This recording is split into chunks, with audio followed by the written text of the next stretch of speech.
de un acto formal a hacer una reflexión a 50 años de la dictadura más sangrienta que hemos tenido en el país, y en nuestra empresa, en Astillero, me parece que es muy importante. Es muy importante. Yo creo que esto de reflexionar, de que haya un ida y vuelta, de poder, desde ya agradezco que podamos tener una mirada académica de la historia y también de la historia desaparecido, me parece que es muy importante. Aprovechémoslo. Yo le decía a la chica, me parece que es el lugar ideal, el momento ideal, y tenemos que aprovecharlo al máximo, ¿sí?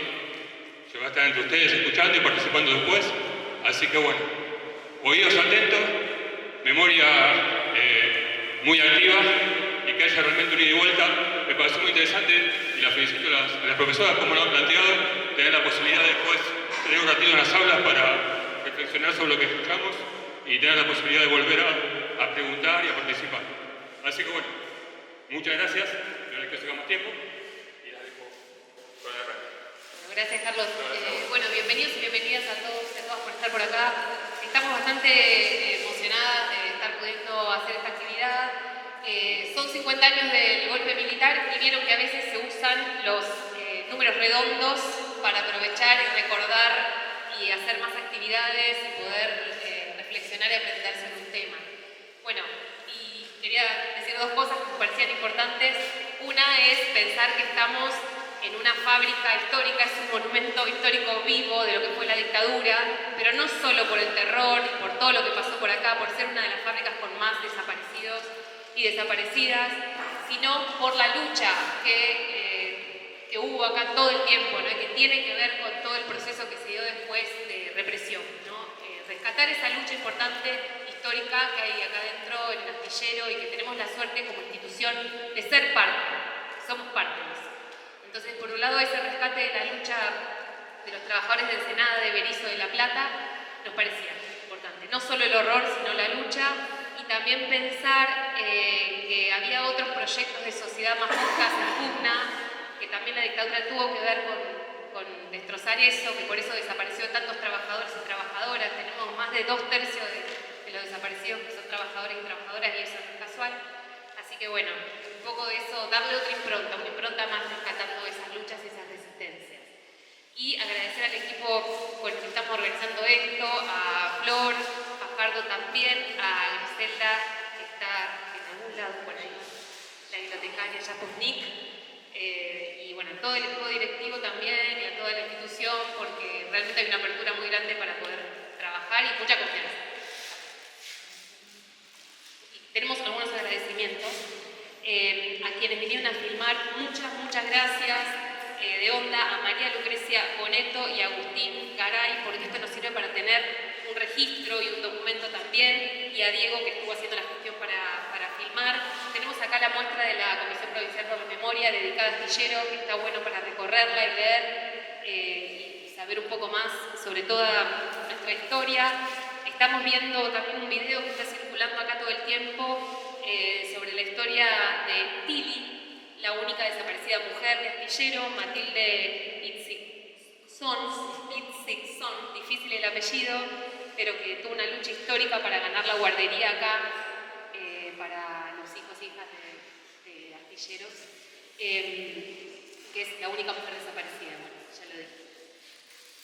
Bueno, y ella no se presentó, pero es Juliana Díaz Lozano, que también es docente de acá.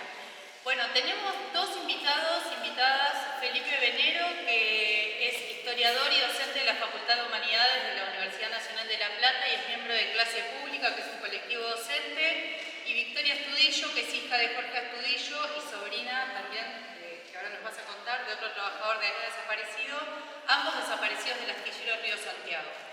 Es un primer momento, les contamos, en donde ellos dan testimonio. Después, como a veces es medio difícil levantar la mano y hacer una pregunta, vamos a dividirnos 10 minutos en grupitos que vamos a armar para que anotemos 1 o 2 preguntas, las colocamos en la mesa, ellos contestan lo que pueden y quieren y hacemos un cierre, ¿sí? Así que les pedimos por favor que se queden hasta el final, ¿sí? Le damos la palabra a Felipe y muchas gracias a todos y todas que están acá también escuchando. Bueno, ¿se escucha ahí? Bien, Bueno, en principio agradecerle a Julia, a Flor, a Griselda y a la institución por la invitación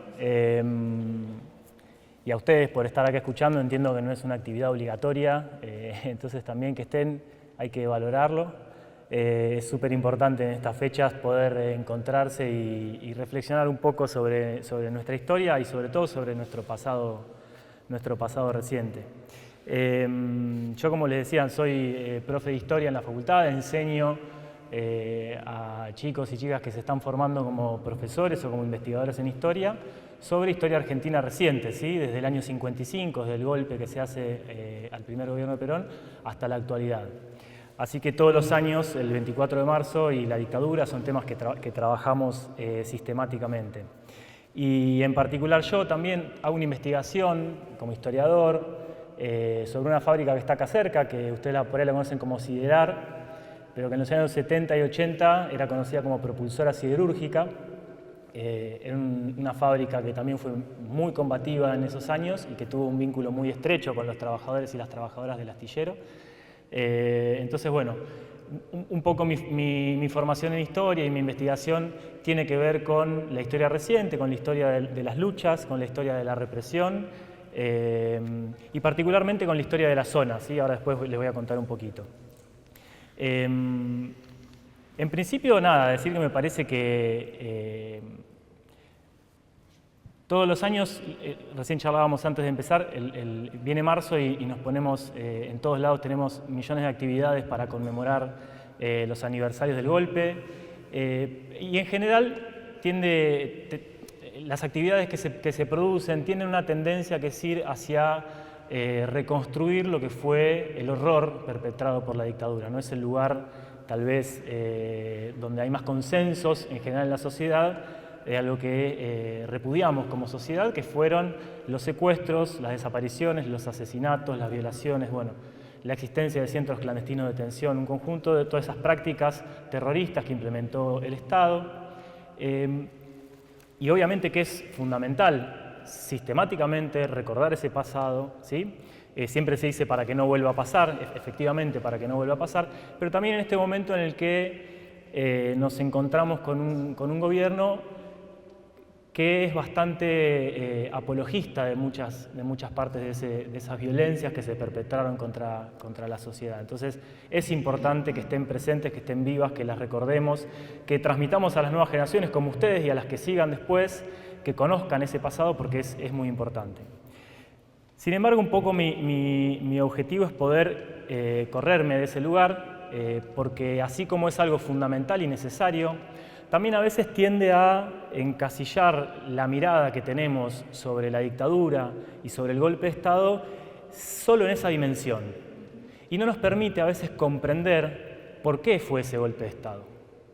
Me ha pasado, yo también trabajo en secundarios, que a veces los chicos preguntan esto, bueno, sí, todos los años vemos los desaparecidos, las fotos, la marcha, etcétera, pero ¿por qué fue ese golpe de Estado? Y eso me parece que es una de las preguntas fundamentales porque nos habla un poco de ese pasado, porque nos permite comprender ese pasado, pero también nos permite pensar el presente. ¿Sí? En historia normalmente pensamos un poco eso, que el pasado nos sirve para reflexionar sobre nuestra actualidad. Y más con algo tan, que ha tenido un impacto tan grande. A ver, si vamos a nuestras historias personales, ella es hija de un desaparecido, entonces toda su historia está atravesada por esa trayectoria de vida, con la ausencia y con la desaparición de su papá.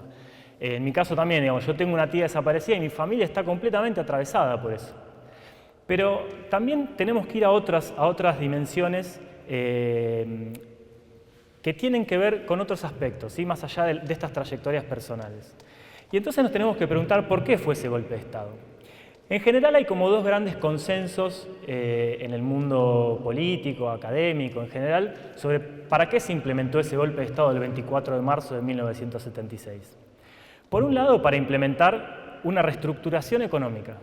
¿Sí? Había un proceso, una economía antes del 24 de marzo que los militares y el ministro de Economía, José Alfredo Martínez de Hoz, un fiel representante de lo que es el liberalismo en Argentina, venían a modificar una situación donde los trabajadores tenían una participación muy alta en el ingreso, tenían buenos salarios, tenían buenos trabajos, con buenas condiciones de trabajo, podían adquirir una casa, tenían salud, podían irse de vacaciones, etc.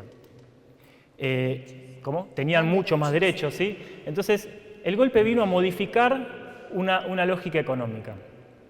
Y en la modificación de esa lógica económica estaba el segundo aspecto fundamental de por qué vino ese golpe, que tuvo que ver con disciplinar a una sociedad sumamente movilizada, sumamente organizada y sumamente politizada, ¿sí? Una sociedad radicalizada, una sociedad que estaba disputando el proyecto de país, ¿sí? Después había muchas diferencias, no es que había un bloque homogéneo en la sociedad que tuviese un proyecto único que confrontaba con otro. Había partidos trotskistas, había organizaciones armadas, había distintos tipos de organizaciones, pero que estaban disputando esos proyectos de país, esos proyectos de sociedad. Entonces, estos dos elementos, la reestructuración económica y el disciplinamiento social, estaban totalmente asociados. Lo que entienden los militares es que para reestructurar esa política económica, reestructurar una sociedad que veían que estaba cayendo en el abismo, tenían que disciplinar a esa sociedad, ¿sí? Entonces, un primer aspecto central que nosotros tenemos que retener es que el proyecto golpista, ¿sí? El proyecto de los militares, el proyecto de Videla, de Macera, de Agosti, esos primeros de esa primera junta militar, gracias, era disciplinar a la sociedad. Entonces uno rápidamente se pregunta, bueno, ¿por qué los tenían que disciplinar? ¿Qué es lo que había que disciplinar? Nosotros estamos acá, en el astillero, en una fábrica que luchaba por sus derechos. Los trabajadores y las trabajadoras, a pesar de que tenían muchas mejores condiciones de vida de las que por ahí tenemos hoy en día, luchaban por mejorarlas todavía más. Luchaban por tener mejores salarios, luchaban por trabajar menos horas, luchaban por que en aquellas partes de la fábrica donde las condiciones de trabajo eran insalubres, se trabajaran menos horas, ¿sí? Es decir, había un movimiento obrero fuertemente organizado, combativo, que no estaba dispuesto a que lo pasen por arriba, ¿sí?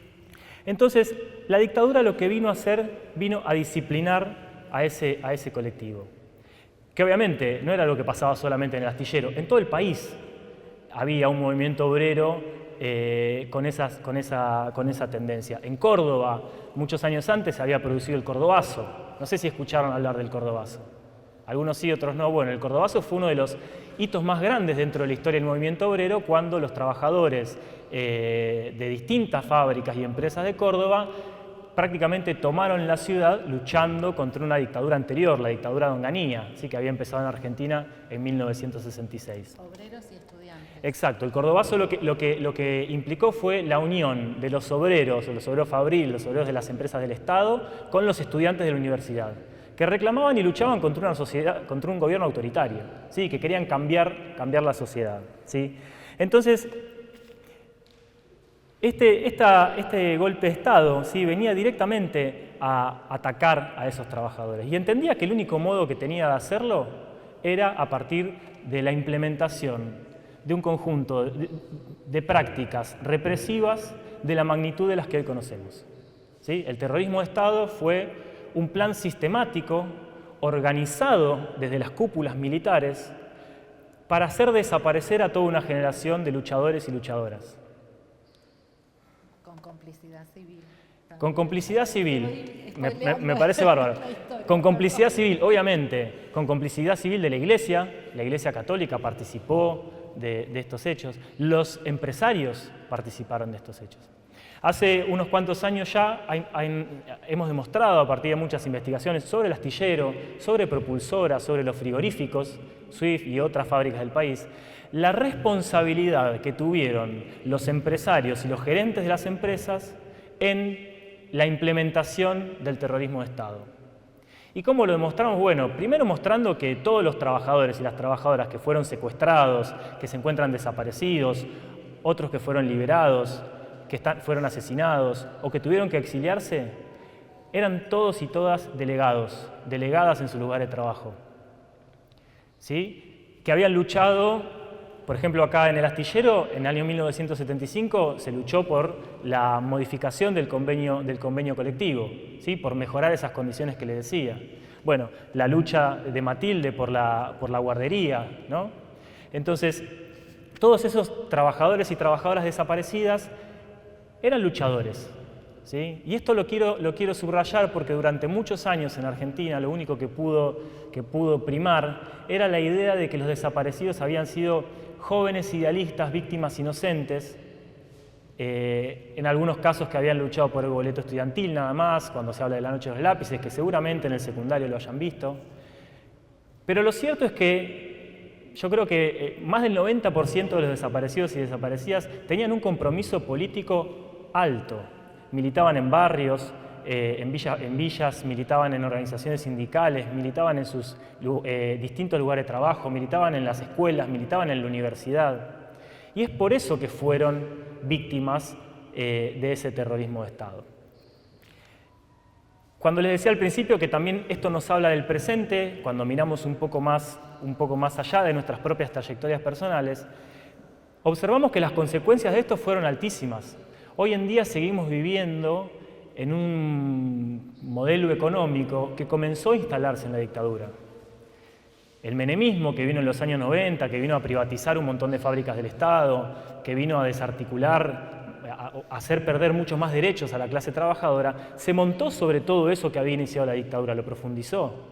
La crisis del 2001, que va a venir después, es el resultado de la crisis de ese modelo que empieza a implementarse en la dictadura. Que es complejo, que se puede charlar un montón, pero lo importante es que entendamos esto. El proyecto económico que inicia la dictadura continúa hasta nuestros días. Con matices, en algunos momentos se ha recrudecido más o menos, han mejorado las condiciones de los trabajadores, pero en términos generales seguimos estando en eso que conocemos como neoliberalismo. Pero otra de las consecuencias también que se observan de todo este proceso represivo tiene que ver con la dificultad para volver a organizarnos y luchar. Durante la dictadura, la clase trabajadora se encontró con muchísimas dificultades para poder defender sus derechos. Imagínense, hasta el año 1975 había miles de delegados, trabajadores combativos que luchaban, que se organizaban, que paraban las fábricas ante la más mínima injusticia. A partir del 24 de marzo, todos esos trabajadores, delegados, delegadas, fueron secuestrados, fueron sacados de su lugar de trabajo, sacados de sus casas, llevados a centros clandestinos de detención, torturados. ¿Quién iba a querer luchar después de eso? Bueno, el terrorismo de Estado, una de sus herramientas, no solo es la tortura a una persona, también es esparcir el terror en el resto de la sociedad. Entonces, eso hizo que a muchos otros trabajadores les fuese difícil ponerse a luchar, por decirlo así fácilmente, durante la dictadura. Entonces, esto es un objetivo que buscaban los militares, en el cual tuvieron mucho éxito, aunque hubo un montón de luchas igual, ¿sí? Cuando uno mira la historia de los trabajadores durante la dictadura, vamos a encontrar que en muchas fábricas del país se produjeron hechos de resistencia, mucho más chiquitos que los que había antes. ¿Sí? Ya no se tomaban fábricas por semanas, por meses. Propulsora Siderúrgica, por ejemplo, estuvo en huelga durante 108 días en 1974. Eso en la dictadura no fue posible. Pero la clase trabajadora encontró los modos de organizarse. ¿Cómo se organizaban? Y bueno, yo sabía que ella era más o menos del palo, entonces bueno, nos juntábamos, charlábamos y ¿qué hacíamos? Un sabotaje, por ejemplo. Arruinábamos una máquina, entonces impedíamos la producción de una fábrica. ¿Se entiende? Después, lentamente, fueron encontrando la forma de volver a recuperar a sus delegados, de tener comisiones internas, de volver a luchar en otra escala. Pero durante los años 80, después de la dictadura, todavía costó recuperar esa generación de dirigentes, activistas, que tuviesen ya la decisión de ir un poco más allá, de organizar a sus compañeros, de hacerse cargo de los sindicatos. Es decir, que ese fue un efecto real de la dictadura. Sin embargo, los trabajadores y las trabajadoras, como no tenemos nada que perder, siempre encontramos las formas de organizarnos. Y, por ejemplo, vuelvo acá a la historia del astillero. El astillero es una de las, creo que es la única fábrica del país que logró, a partir de la lucha, frenar la privatización en los años 90. ¿Sí? Si ustedes pasan a mirar un poco la muestra que les comentaban, es reinteresante porque vincula un poquito las dos luchas. Las luchas de los años 70 y las luchas de los 90. ¿Sí? Y obviamente que en los 90, cuando se produjo esa defensa, cuando se produjeron los ensenadazos, que fueron puebladas acá en la zona, ¿Quiénes eran los que organizaban eso? Y los trabajadores y las trabajadoras que tenían la memoria de esas luchas de los 70. Por eso también es importante que nosotros siempre recordemos ese pasado donde los trabajadores se organizaron y lucharon, para traerlo al día de hoy, para poder luchar nosotros, ¿sí? Para entender que no somos unos locos que de la nada queremos algo imposible, ¿sí? Que tenemos una historia, que tenemos una tradición y tenemos que rescatarla. Lo último, para cerrar, quería contarles un poquito de lo que es toda esta zona, ¿sí? La zona de La Plata, Berisso, Ensenada es una de las zonas también en el país donde la represión fue más brutal. En parte por la universidad, ¿sí? Ustedes saben que La Plata, el casco urbano de La Plata es muy conocido por la universidad, pero también en gran parte porque es una zona con una fuerte, o era una zona con una fuerte presencia industrial, ¿sí? Toda esta región, Berisso, Ensenada, estuvo bajo el cargo de la Armada, ¿sí? Que la Armada era la responsable del astillero, pero fue la encargada de la represión en toda la zona. Un montón de dependencias de la Armada, el Liceo Naval, la Escuela Naval, el Batallón de Infantería de Marina, donde hoy funciona la Facultad de Humanidades, fueron centros clandestinos de detención, ¿sí? Y fueron centros clandestinos de detención, de tortura y de exterminio. Muchos de los trabajadores que fueron secuestrados en la zona eran traídos, que no eran del astillero, que eran de SWIFT o de propulsor, eran traídos al astillero y en una lancha eran cruzados desde acá hasta la Escuela Naval, ¿sí? Para ser mantenidos en cautiverio. Entonces, estamos en una región que fue sumamente afectada por la dictadura. ¿Y por qué fue afectada particularmente? Bueno, porque fue una región con unos niveles de combatividad enorme. Acá existió la coordinadora de gremios en lucha que unificó a los trabajadores combativos del astillero, a los trabajadores combativos de propulsora, del SWIFT, de IPF, de SIAP, es otra fábrica que hoy ya no existe. Una coordinadora que, ¿qué es lo que hacía? Coordinaba las luchas. Porque lo que entendían los trabajadores y las trabajadoras es que solos no iban a ganar, que tenían que unirse con el resto de los compañeros y compañeras, todos de distintas tendencias políticas, para salir a la calle y luchar. Así fue como, por ejemplo, en 1975 se logró frenar un primer intento de reestructuración económica durante el gobierno constitucional de Isabel Perón. Entonces, y ya para cerrar efectivamente, me parece que es importante que nosotros traigamos y tengamos presente que ese golpe no vino porque sí, que ese golpe vino para disciplinar una sociedad movilizada, combativa, y ese golpe vino porque entendían que el único modo de hacerlo era con esas prácticas, ¿sí? Que la clase trabajadora, que el pueblo estaba organizado, que luchaba, que resistía, que el único modo que tenían de frenarlo era implementando el terrorismo de Estado. Cierro acá y después de última charla. Bueno, espero a ver que les haya gustado la intervención.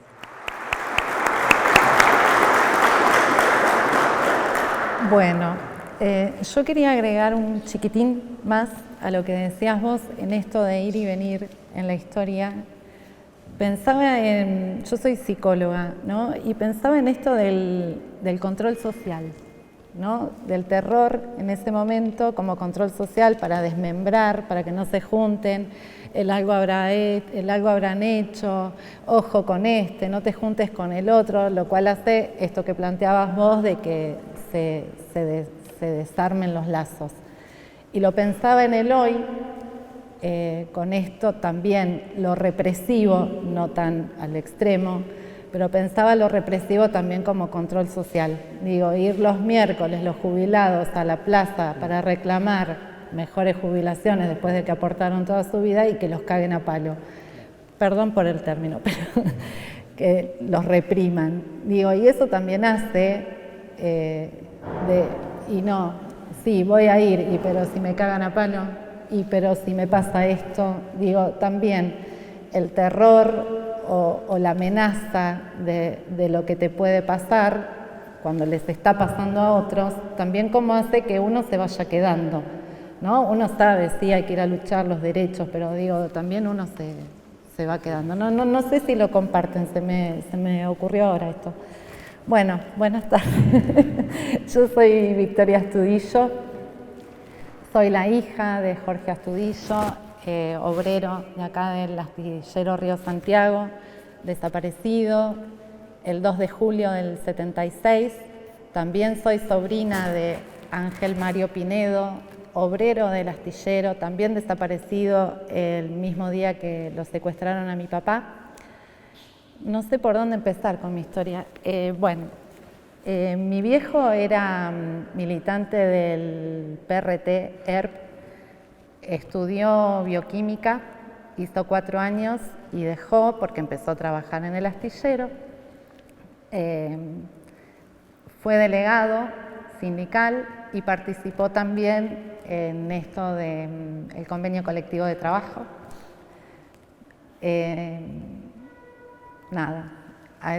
Sé muy poco de la historia de mi papá, muy poco.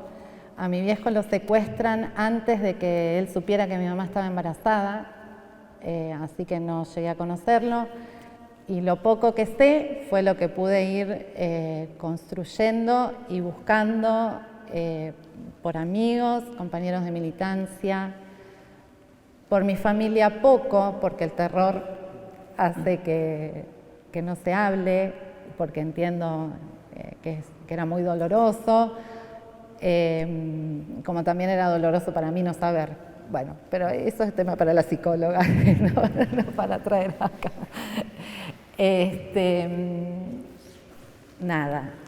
Yo les quería compartir, como para hacerlo un poquito más ameno, porque me cuesta bastante. Otra cosa quería decir. El astillero, a ver Juan, ayúdame, el astillero es la única fábrica que hace un acto dentro de la fábrica para el 24 de marzo para recordar a todos sus obreros desaparecidos. Yo recién le decía a las chicas, para mí venir a los actos del 24 de marzo es como venir al cementerio, ¿no? Porque hay una placa con el nombre de mi papá, cosa de que yo nunca supe, no hay registro de que haya estado en ningún centro clandestino de detención. Bueno, no he encontrado sus restos tampoco, a pesar de que me contacté con el equipo de antropología forense, ni de él ni de mi tío. Entonces, digo, desde lo simbólico, tener esta placa con ese nombre, a nosotras, para mi mamá y para mí, como que nos oficia de cementerio, que capaz que, no sé, si fuese un muerto común, no sé si iría al cementerio, pero me parece que en este caso, sacarlo, digamos, de la palabra desaparecido, que es como muy fuerte, ¿no? Mi papá está desaparecido, no es un desaparecido, su identidad no es ser un desaparecido, está, o lo desaparecieron, pero mi papá era muchas más cosas como para que quede aplastado con solo es un desaparecido. Sí, era un militante, era estudiante, era amigo, fue marido, fue otras cosas, no solo un desaparecido. Bueno, quería compartirles un poco, para contarles mi historia, lo que escribí para un libro que publicamos varios hijos con varias de nuestras historias. Bueno, quería compartírselos. El texto original se llama Reconociéndonos en los pequeños detalles, pero lo volví a leer y se me ocurrió cambiarle el nombre y ponerle Tuviste una hija, me llamo Victoria. Qué difícil me resulta escribir sobre vos, papá. Cada vez que lo intento, lo único que me sale es a modo de carta para contarte, entre otras cosas, que tuviste una hija y que me llamo Victoria. La tarde que mamá me contó qué había pasado con vos, volvíamos de La Plata en el micro 307. Nos pasamos varias paradas del habitual. Luego entendí por qué. Mamá quería extender lo más posible el tiempo antes de enfrentarse a darme una explicación de por qué no estabas con nosotras. Tenía 11 años. Para esa altura yo ya había conjeturado 1000 hipótesis. La más recurrente era pensar que te habías ido a Malvinas, pero los números no me cerraban. Para el 82 tenía 5 años, por ende debería tener alguna posibilidad de recordar alguna que otra escena compartida. Me esforzaba por bucear en mi memoria para que algo apareciera, en forma de imagen, aroma, tu timbre de voz o tu risa. Sin la posibilidad de algún recuerdo, la descartaba rápidamente y así una y otra vez. Nunca se me ocurrió pensar que habías elegido irte.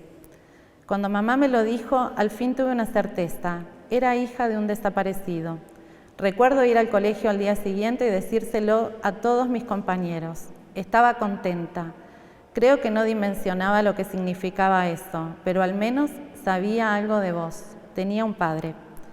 Luego de la noticia, aparecieron las fotos en la casa de los abuelos y algunas anécdotas. Era como que ellos te hubieran escondido para no hacerme mal o para que a ellos no se les haga tan presente tu ausencia. Yo solo quería conocerte, saber que tenía un padre.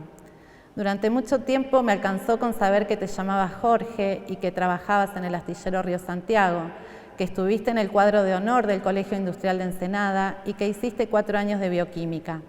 Me alcanzó hasta que mi hija comenzó a preguntar por su abuelo. Su pregunta abrió un hueco enorme, vacío que siempre estuvo, pero que de alguna manera fui tapando. Y así es que comencé a juntarme con tus amigos, con tus compañeros de militancia. Pude empezar a nombrarme como Victoria, la hija de Jorge. Pude empezar a reconocerme a través de los ojos de ellos cuando me decían que camino igual a vos, que levanto la ceja derecha cuando hablo. Detalles en los que nunca había reparado. Hoy me llena de orgullo saber que a pesar de tu ausencia estás presente. Cada vez que voy al astillero a rendirte un homenaje, estás presente en tus nietas.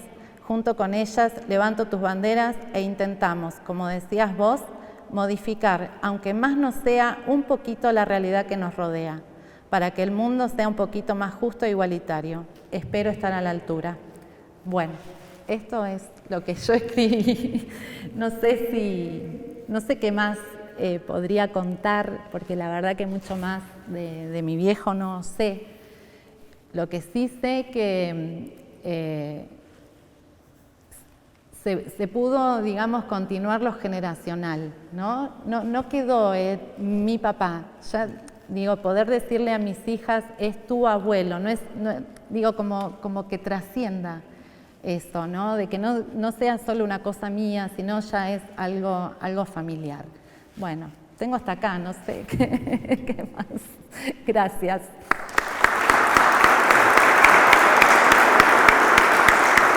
Tercer momento de la charla. También queremos comentarles que hay otro compañero que se llama Juan Contriciani, que está acá al lado del Jorge, que es trabajador del astillero Río Santiago y que también es hijo de Luis Roberto Contriciani, un trabajador de hipódromo desaparecido. Y bueno, sos también delegado de acá del astillero. Bien. Así que él también va a formar parte un poco de las respuestas capaz que se pueden dar. ¿Hay algún grupo que se anime a arrancar?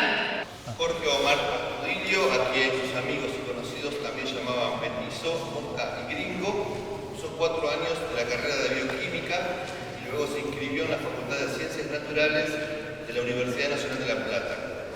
Trabajaba en el astillero Río Santiago como técnico químico en la planta de arenado. Fue secuestrado el 2 de julio de 1976 en su vivienda de la calle Alsina, número 74 de la ciudad de Ensenada, donde residía con su esposa Silvia Isabel Pinedo y su cuñado Ángel Mario Pinedo.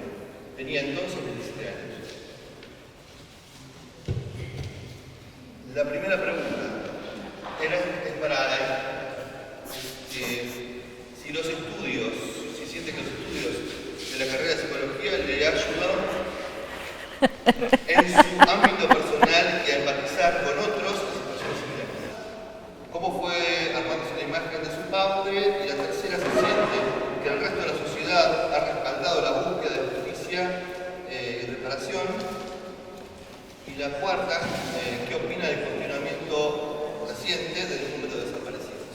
Miguel Ángel Soria, trabajador y delegado del gremial astillero, inició su actividad laboral el 19 de agosto de 1974 como ayudante pintor. A raíz de la persecución a la que estaba sometido, fue cesanteado el 19 de abril de 1976 por abandono de servicio.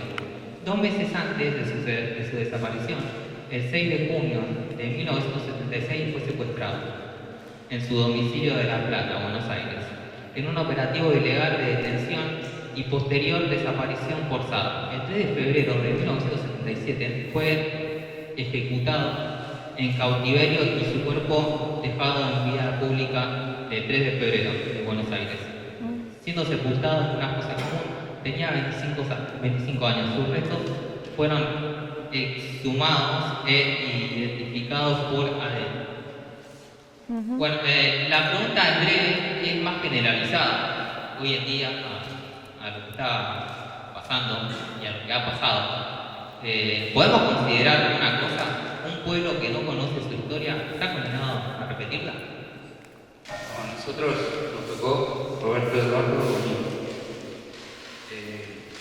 Era conocido como el Negro, nació el 28 de febrero de 1949 en Federación Entre Ríos. Trabajó en el astillero Río Santiago, donde se desempeñaba como delegado gremial. Militaba en el Partido Comunista, Marxista-Leninista, PSML. El 23 de febrero de 1977 fue secuestrado junto con sus compañeros de militancia Norma y Pedro Simón Campana, Humberto Fracaroli, Héctor Barati y Elena de la Cuadra. Mediante un operativo ilegal de detención y posterior de desaparición forzada, Roberto tenía 27 años. Según testimonio de detenidos, fue visto en los centros argentinos de detención, Comisaría Quinta, Comisaría Octava, ambas de la ciudad de La Plata, Lubateca, en Cabaja. Es uno de los casos incluidos en causa que se conoce como circuito Camps, con sentencia en el año 2012 en la ciudad de La Plata. Roberto Eduardo continúa desaparecido. Bueno, las preguntas son: ¿qué es el circuito Camps? La otra, algunos compañeros de militancia fue encontrado. Y la última es: fue desaparecido por su cargo gremial. Era de Matilde Tini Dixon, no sé si lo pronunció bien. Nadie lo conoce. Nació en La Plata el 10 de agosto de 1949, estudiante de física. Se desempeñó como operadora de IBM en el astillero de Santiago desde 1972. Luego de 2 años fue efectivizada como personal de planta permanente. Quienes la conocieron afirman que era una luchadora gremial con mucho coraje. Luchaba por la mejora de las condiciones de trabajo. Tenía una perspectiva de género. Entre otras cosas, peleaba por una guardería dentro del astillero. Tini fue la única mujer trabajadora detenida desaparecida del astillero de Santiago. Tiene 27 años, tenía, y estuvo en la ESMA, el jardín de infantes de la fábrica por el cual peleó, lleva su nombre. Bueno, fue difícil plantearlo en preguntas concretas, pero bueno, son preguntas mezcladas con algunas reflexiones.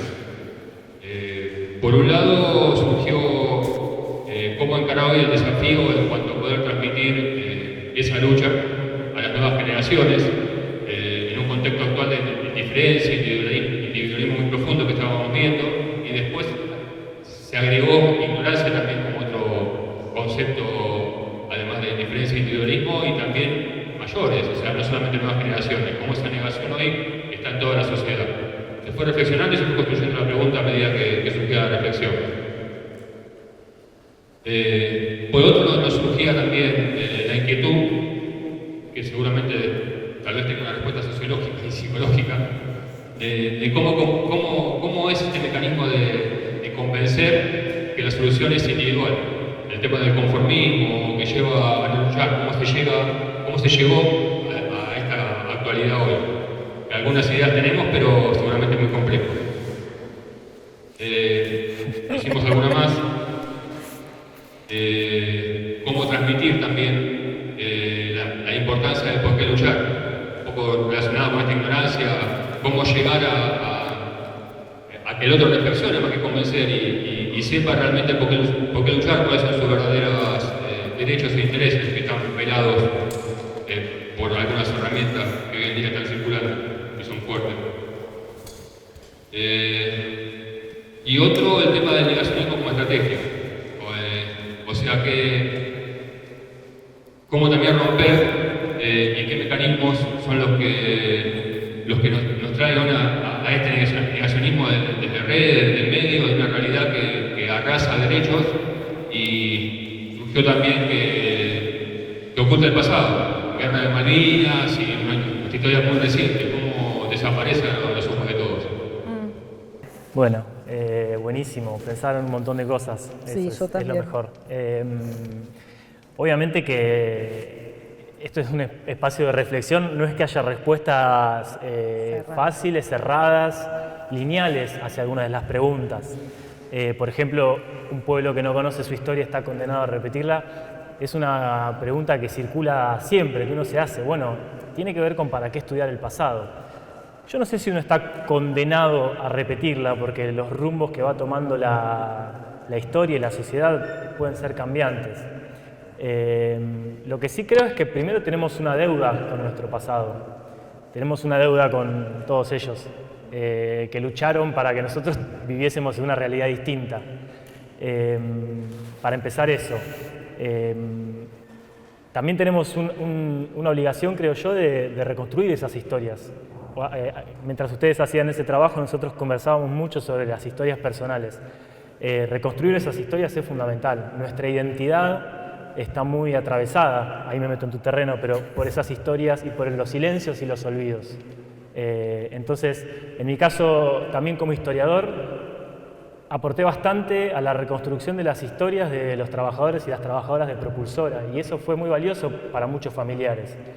Recuerdo la hija de uno de los delegados de la empresa que no tenía fotos de su papá, y yo encontré unas fotos en un archivo y se las pasé, y bueno, para ella fueron más de 35 años después poder tener imágenes de su papá en una asamblea, de su papá hablando.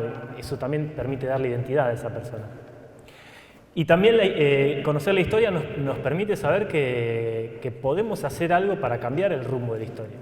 Porque otros lo hicieron, porque, por ejemplo, muchos de los derechos que tenemos no cayeron del cielo, tienen que ver con luchas, con décadas de luchas, con mucha gente que se organizó, que se sacrificó, que dedicó su tiempo para eso.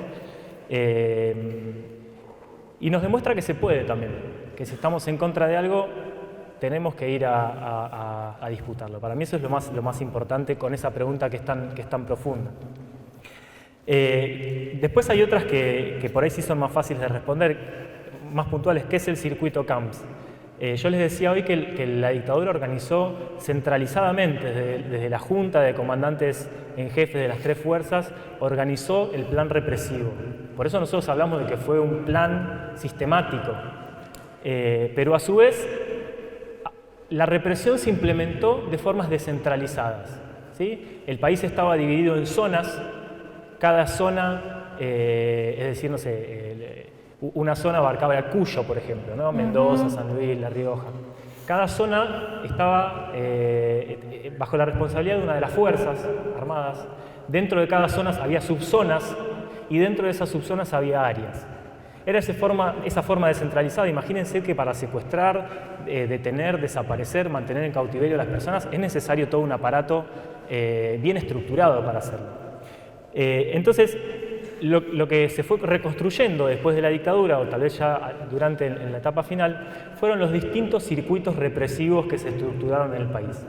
El circuito CAMPS es uno de ellos. CAMPS era un militar que durante la dictadura fue el jefe de la policía de la provincia de Buenos Aires, una de las zonas más golpeadas de la provincia de Buenos Aires, y fue el responsable de aproximadamente 29 centros clandestinos de detención. ¿Sí? Muchos los nombraron hoy: la Comisaría Quinta de La Plata, la Comisaría 8, el Destacamento de Infantería en 160, el Pozo de Arana, distintos centros clandestinos en toda la provincia que tenían una articulación durante el proceso represivo. ¿Sí? Entonces van a encontrar que cuando miren en otras zonas vamos a encontrar distintos circuitos. Algunos están construidos en este caso por ejemplo, se lo conoce como circuito CAMPS, que era el jefe de la policía. Acá después tenemos todo el circuito de la Marina, que son el astillero, Propulsora, el BIM 3, la Escuela Naval, el Liceo Naval, etc. Entonces hay distintos circuitos en todo el país. En este sentido, la tarea de los organismos de derechos humanos fue fundamental, y los testimonios de las personas que eran liberadas, porque con toda esa información, con todos esos testimonios, se fueron reconstruyendo estos procesos. ¿Y por qué es importante? Porque eso nos permitió juzgar también. El único modo que tuvimos de poder juzgar a los responsables del terror fue demostrar si esta persona estuvo en este centro clandestino de detención, que era parte de este circuito, que era parte de esta área, que era parte de esta zona, etcétera, que era parte de un sistema que implementó el Estado. Por eso es importante a veces conocer cómo se implementó todo este terror. Con respecto a si algunos de los compañeros de militancia fueron encontrados, sí, los restos de muchos miembros de esa agrupación, que era el Partido Comunista Marxista-Leninista, el PSML, fueron encontrados a partir del trabajo que hace el equipo argentino de antropología forense. ¿Sí? Es un grupo que va contrastando el material genético que encuentran en tumbas NNs, en cuerpos que van apareciendo, que han ido apareciendo desde la dictadura hasta la actualidad, con los datos genéticos de los familiares de los desaparecidos. ¿Sí? Todos los familiares, madres, padres, hijos, hermanos, han dado sus muestras genéticas y este equipo se encarga de contrastar e identificando. ¿Sí? De hecho, recientemente se encontraron 12 cuerpos en Córdoba que habían estado en una fosa común. Entonces, varios de ellos se han encontrado. Y si fue desaparecido por su cargo gremial, seguramente que sí, pero también por su militancia política. Algo que pasaba mucho en esa época es que los militantes también eran trabajadores, los militantes políticos, digo. Entonces, posiblemente este compañero era delegado en su fábrica, y si no era delegado, seguramente participaba de todas las luchas y a la vez participaba en una organización política, porque creía que el modo de transformar la sociedad era a partir del programa político que tenía esa organización. Entonces también está bueno, y esto lo voy a enganchar con la idea del número de los desaparecidos. Y con otra cosa que decían en relación al negacionismo. Durante el gobierno de Mauricio Macri, el negacionismo tuvo mucho peso. ¿Qué es el negacionismo? Es negar que existan realmente 30.000 personas cuya condición es la de ser desaparecidos. Eso es el negacionismo. Hoy estamos en una situación que es peor. Reivindican. Porque hoy reivindican esas desapariciones, reivindican esos asesinatos. Hoy estamos ante apologistas del terrorismo de Estado, no ante negacionistas. Entonces, por eso también estamos más alerta nosotros. Y decía que podemos establecer una relación entre estas cosas porque el discurso de los apologistas de la dictadura es que en los años 70 hubo una guerra, que había guerrilleros que había que asesinar. ¿Sí? Cuando uno mira la historia y la analiza en su complejidad, la lucha contra las organizaciones armadas fue una parte de ese terrorismo de Estado. Por eso yo hoy les contaba que el principal objetivo era disciplinar a la clase trabajadora. ¿Sí? No estoy queriendo decir que porque una persona haya militado en una organización armada, entonces estuvo bien que la desaparecieran, pero esa justificación de esa supuesta subversión, como decían los militares, que para mucha gente en la sociedad está asociada a los grupos armados, incluía un abanico enorme de militancias. Militancias armadas y no armadas, militancias, lo decía hoy, barriales, sindicales, eclesiásticas, etc. Era un objetivo de disciplinamiento social fuerte. Entonces, volviendo a esta idea, los apologistas de la dictadura van a hacer ese planteo y nosotros tenemos que contrarrestarlo demostrando esto. ¿Sí? Eran militantes políticos, sociales, algunos que habían optado por la lucha armada, otros que no. Y me parece que de ahí es importante pensar el sentido del número de los 30.000.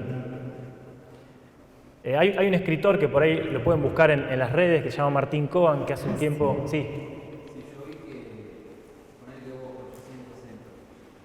Si por cada centro pasaban 40 personas, quedan... A ver, hubo aproximadamente 800 centros clandestinos de detención. Todos los años vamos sumando espacios que se van conociendo, que funcionaron para eso. Después los centros eran todos distintos. Si bien por la ESMA pasaron aproximadamente 5.000 personas, en algunos otros lugares por ahí hubo 2 personas detenidas, secuestradas, privadas de su libertad. Entonces tampoco es posible hacer una cuenta. Y en realidad ahí aparece una trampa con las cuentas. No tenemos modo de cuantificarlo. Yo les quería nombrar a este escritor, Martín Cohen, que justamente hace un tiempo en una entrevista de radio, lo pueden buscar en Instagram, en TikTok, está bueno porque él tiene argumentos muy buenos. Sí. Él dice, justamente lo que el número nos está diciendo, es un número, el de 30.000, que se fue construyendo en los organismos de derechos humanos, a partir de las discusiones, de la poca información que se tenía. Es un número que en sí mismo lo que nos está mostrando es que no sabemos cuántos son.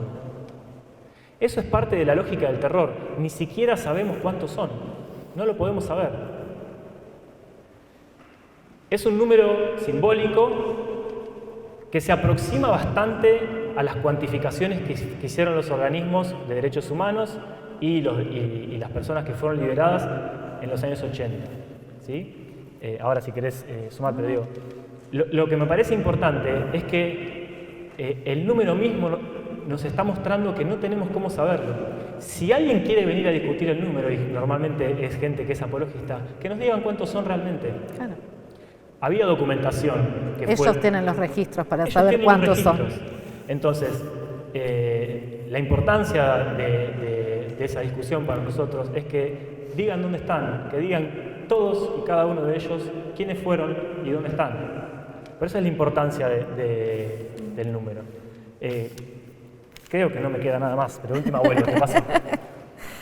Bueno, a mí me queda esta de, los estudios de la carrera de psicología, si me ayudó en mi ámbito personal y a empatizar con otros en situación similar. No elegí ser psicóloga por traumadita, digamos. No, siempre creo que esto lo heredé de mi papá, por lo que me cuentan sus amigos, que siempre estaba dispuesto a escuchar al otro, ¿no? Y a partir de la escucha poder hacer algo con eso. Creo que eso fue lo que me motivó a ser psicóloga, a poder acompañar al otro desde una escucha. Y no sé si tiene que ver mi historia personal a la hora de escuchar a alguien. Digo, uno tiene una formación, y no soy ni hija de desaparecido todo el tiempo, ni psicóloga todo el tiempo, porque si no es como una jarra loca compleja. Pero no estudié psicología por esto. Siempre me gustó esto de la escucha y la ayuda, digamos, o el acompañamiento a través de la escucha. No sé quién lo preguntó, no sé si contesto la pregunta. ¿Y cómo fue ir armándome la imagen de mi papá? Con mucha terapia. Fui armándome la imagen de un padre. Porque mientras iba construyendo la imagen de un padre, también le iba construyendo un abuelo a mis hijas, porque esto que yo cuento acá en el relato, a mí durante mucho tiempo me alcanzó con decir, bueno, era Jorge, trabajaba en el astillero, bla, bla, bla, pero después cuando mi hija me empezó a preguntar, pero ¿y qué hacía? Y le gustaba el fútbol, y era de estudiantes o de gimnasia, y yo me quedé con no sé, y no quería contestarle eso a mi hija, así que nada, a partir de eso empecé a juntarme con compañeros de militancia de él, con amigos, y cada vez que me encontraba con ellos, era agarrar el teléfono y decir, hola fulano de tal, soy Victoria Astudillo, soy la hija de Jorge, y que me dijeran, ay, no sabía que Jorge tenía una hija, no, él tampoco, así que otro tema también era eso. Y después cuando me juntaba con ellos, ese de ahí, de bigotes, es mi papá. Y cuando me juntaba con cada uno de los compañeros acá del astillero que lo habían conocido, también yo soy bastante parecida físicamente a mi papá, así que también se me largaban a llorar diciendo, sos igual. Bueno, así que con todo esto, bueno, creo que ahí me sirvió la formación profesional para sostener y acompañar y apapachar un rato ese que se me largaba a llorar, y después juntarnos a hablar de quién era mi viejo, qué le gustaba. Digo, recién hablábamos, es armarlo en todos sentidos. Yo me acuerdo las primeras veces que me juntaba con compañeros de militancia de él, volvía re enojada, porque digo, pero de lo único que me hablan es de la militancia. Y sí, yo capaz que quería saber, le gustaban los ravioles, no sé, le gustaba el fútbol, tenía alguna otra cosa, y me re enojaba que solo me hablaran de la militancia. Después me percaté de, sí, bueno, mi viejo era militante, más vale, que su vida estaba toda teñida y todo él era un militante, entonces eso como que lo opacaba todo. Yo en realidad tampoco sé qué quería saber, porque tampoco sabía nada, todo lo que me contaran iba a ser importante. Pero bueno, fue no sé tampoco muchas cosas de él, pero bueno, lo que sé, intento ir transmitiéndoselo también a mis hijas y que mis hijas también puedan ir armándose una imagen del abuelo, ¿no? Y acá voy a contar algo extremadamente personal. Cuando yo le contaba a mi psicóloga en este momento que volvía re enojada con esto de que ay, solo me cuentan de su militancia, mi psicóloga me dijo, pero Victoria, vos querés armarte un padre y sos un padre en relación a una hija. Dice, ¿qué es lo que más querés saber? ¿Querés saber cómo hubiese sido como padre? Bueno, lo lamento, nunca lo vas a saber. Ay, divina la muchacha, muy amorosa somos las psicólogas. Pero bueno, ya con eso, para mí, cuando ella me dijo eso, logré cerrar ahí como una etapa y empezar a disfrutar de que me contaran otras cosas y no solo esto de saber cómo hubiese sido él como padre. No sé si contesto, sí. ¿No tuviste relación con la familia de tu papá? Ay, qué tema tocaste, querida. Yo viví con mis abuelos, con los papás de mi papá, con una hermana también de mi papá, pero el silencio era ensordecedor, voy a decir. No se hablaba, no decían nada. Yo la veía a mi abuela y mi abuela lloraba y decía, ay, pobrecito Jorgito, yo ni siquiera sabía quién era Jorgito. Y no sé si, bueno, a ver Juan, si me acompañaste en esto o es traumita mío nomás. Es como que uno, como que sentías como que de eso tampoco podías preguntar, ¿no? Como, no sé si es cuestión de percepción mía o qué, pero sentía de chica, después ya de grande dije, bueno, basta, yo tengo derecho también a saber mi historia, mis hijas tienen derecho también a saber su historia, pero de niña no preguntaba, a los adultos les servía también que yo no preguntara, ¿no? Estábamos todos ahí como cómodos en ese silencio, en un silencio incómodo, pero medianamente cómodo para los adultos que en este pensar, no quiero hacerte mal contándote algo que es doloroso, terminaba siendo más doloroso no saber, ¿no? Esto, siente que el resto de la sociedad la respalda en la búsqueda de justicia y ahora la verdad que mucho no, con estos discursos negacionistas, reivindicadores, que tengamos que dar cuenta otra vez por qué son 30.000 o por qué creemos que son 30.000, no, la verdad que sí, que se hace muy difícil. La verdad me sentí súper contenta y reconfortada el 24 de marzo ver que éramos tantos en la plaza, porque ante tanto discurso que circula, digo, a ver también Juan, tirame acá una, para mí no fue lo mismo decir que era hija en los 90 como decirlos a partir del 2000 y pico, donde las memoria, verdad y justicia fueron una política de Estado. No era lo mismo. Digo, en los 90 decías que eras hija y todavía te miraban así medio, sos la hija del terrorista, ¿no? Y después, con las políticas de memoria y verdad y justicia, uno pasó a tener, me parece, otro recibimiento, como hija, como, bueno, acá otra sobrina. Me parece que el recibimiento que uno tuvo fue distinto. Digo, cuando había también un Estado que acompañaba y avalaba ese tipo de políticas, y no como ahora que tenemos que dando cuenta otra vez por qué son 30.000, que digan dónde están. Digo, que digan dónde están es una consigna del 76, sí. ¿no? Y otra vez, tenemos que estar dando cuenta otra vez ese tipo de cosas. Y sí, yo las voy a seguir dando, voy a seguir reclamando si se quiere. Y después quería, no sé si hay alguna otra pregunta más, pero en esto de transformar o de cómo cambian las políticas de Estado o qué hacemos ahora con esta realidad reivindicadora que tenemos, siempre me acuerdo de la canción del Indio Solari que dice: en la resistencia está todo el hidalgo valor de la vida. Y me parece que sí, que va por ahí, de volver a juntarnos, de seguir haciendo lazo, de seguir teniendo objetivos comunes por qué luchar y que no venza el individualismo donde cada cual, bueno, salvate como puedas. No, no era eso lo que hicieron ellos, el salvate como puedas. Nos salvamos todos juntos, si no, no hay manera. Bueno, eso.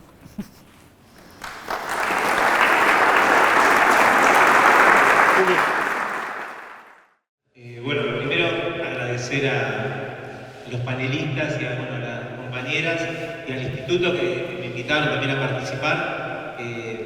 Dijeron un montón de cosas, así que me exceptuaron de Qué decirlas. vivo, llegar 5 minutos después. Lo que quería decir por lo que vos le preguntaste, creo que sí, el tema del terror llegó tanto en nuestras familias que creo que por lo que contaba Vicky, me pasó casi calcadamente a mí con mis hijos.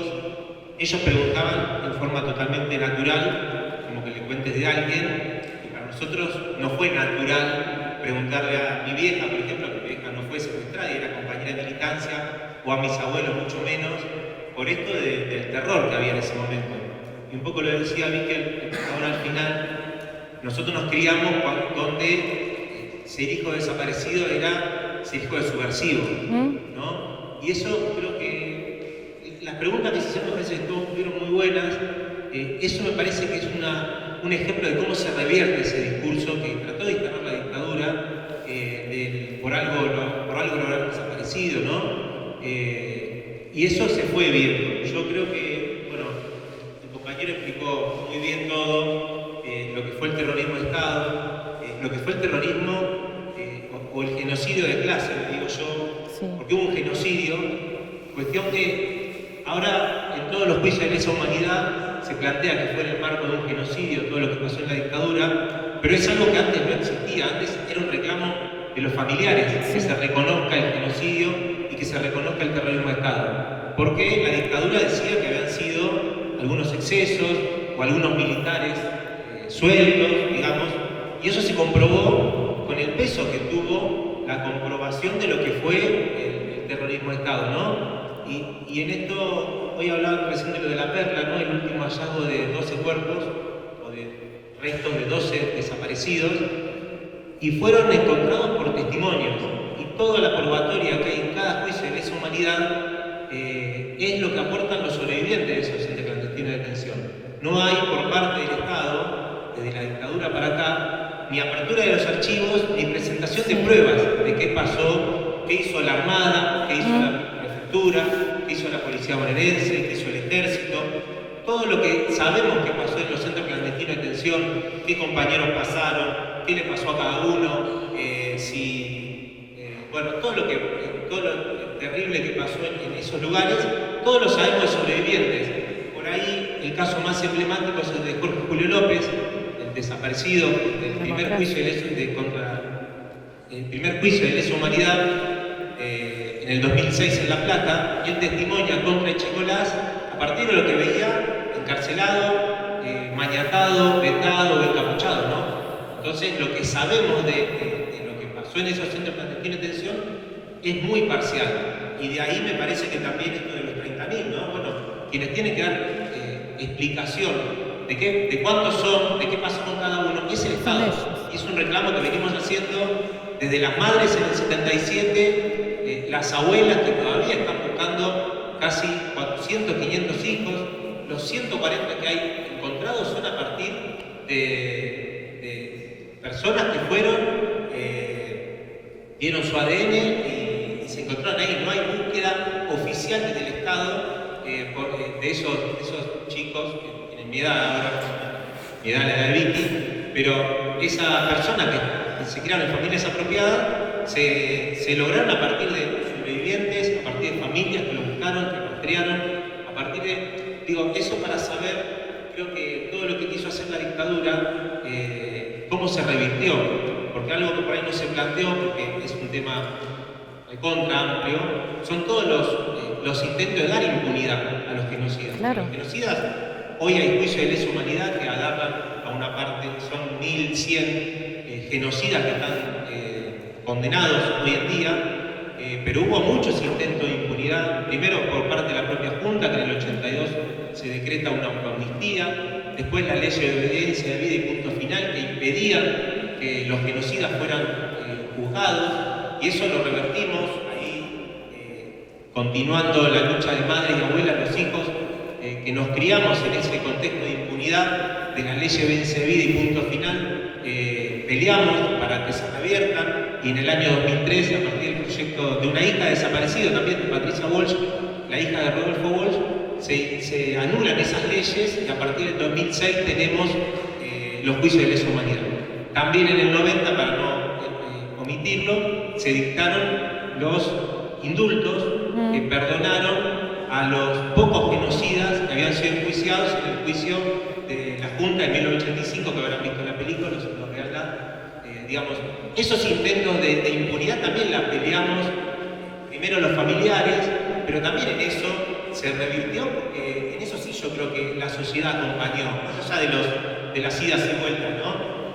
Creo que en ese sentido, yo al menos creo que todos los que lo vimos en carne propia o directamente en nuestras familias, vimos que ese reclamo de justicia era algo popular y acompañado por toda la sociedad, ¿no? Y yo quería rescatar una cuestión más que lo decía hace un rato, el tema de que fue un genocidio de clase, lo contó bastante bien Felipe.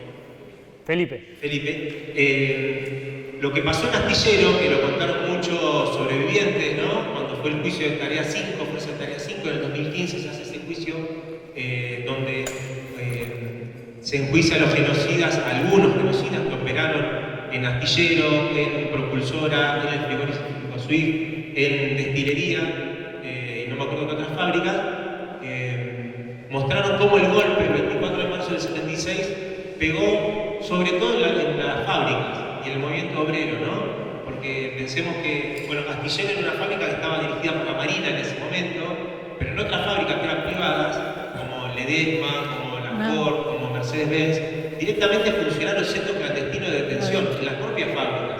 Entonces ahí el rol de las patronales, la Armada ni hablar, ¿no? Que era ejecutora del genocidio, pero ahí las patronales y los empresarios jugaron un rol muy importante en entregar las listas de los activistas, de los delegados, de los que después fueron desaparecidos, fueron secuestrados y hasta fueron torturados en sus propios lugares de laburo, ¿no? Entonces me parece que eso también está bueno rescatar, porque digo, uno dice un genocidio, en general uno mira hoy lo que está pasando entre Israel y Palestina y dice, bueno, hay un genocidio de un país sobre otro, ¿no? Bueno, acá fue un genocidio de argentinos sobre argentinos en el propio país. Entonces, bueno, ¿quién hizo el genocidio? Bueno, el brazo ejecutor fueron las Fuerzas Armadas y de Seguridad y todas las instituciones represivas del Estado, ¿no? Pero esas instituciones no funcionan por sí mismas. Hubo un sector social, una clase social que fueron el sector empresario, los banqueros, los sectores más enriquecidos de la población, que como decía Felipe, vinieron a cortar esa ola de luchas y de reclamos porque querían imponer un golpe y un modelo de país económico muy distinto al que tenían en ese momento. Yo miraba, bueno, atrás de los 46 desaparecidos que hay en este astillero, tenemos el astillero que yo calculo que eso era 1980, principios de los 80. Bueno, ese es un astillero que había 10.000 personas laburando. Hoy somos 2.700 y creo que acá hay muchos compañeros que trabajan en la fábrica y si no, cuando la recorren, la pueden ver, hoy está lejísimo de eso. Y eso es parte de la herencia de la dictadura, ¿no? Que un país con un litoral marítimo como es Argentina está totalmente privado de sus vías navegables, del comercio exterior y de un montón de riquezas que tiene Argentina. Nos hacen creer que somos un país pobre. No somos pobres, somos ricos, pero esa riqueza se la llevan empresas multinacionales, nacionales o extranjeras, a partir de algo que empezó a hacer la dictadura. Después, como decía, lo continuó Menem en los 90, lo continuó políticas neoliberales que siguieron y que no se revirtieron en todos estos años. Y hoy tenemos un gobierno que es negacionista y que dice que Videla es un héroe, o que Villarruel, por ejemplo, la vicepresidenta, acompañaba a los genocidas en los juicios de lesa humanidad. Bueno, no casualmente, el programa que hoy tiene de destrucción de toda la industria y de todos los puestos de trabajo industriales, creo que ustedes estudian mucho relacionado a la industria, el programa económico de este gobierno es calcado al de Martínez de Oz, el que destruyó, primero, la lucha de los trabajadores, como fue parte de un gobierno que vino a reventar toda resistencia de trabajadores porque querían imponer un país cada vez para menos, que la riqueza se lo lleven cada vez menos y que la mayoría seamos cada vez más pobres, como vienen haciendo, ¿no? Entonces me parece que eso se muestra también una continuidad muy patente desde lo simbólico y sobre todo de las medidas económicas que estamos tomando, ¿no? Juan, te agradecemos mucho. Bueno, vamos cerrando. Primero, obviamente, agradecer a Felipe, a Victoria, a Juan también por estar acá, por compartir sus experiencias, sus saberes también. Después, agradecer a todo el equipo del instituto, a todos los docentes que también estuvieron acá presentes, a todos los estudiantes, preceptoras, etcétera, etcétera, porque es una actividad que hicimos conjuntamente. De nuevo, agradecimiento acá a las compañeras que vienen a filmar.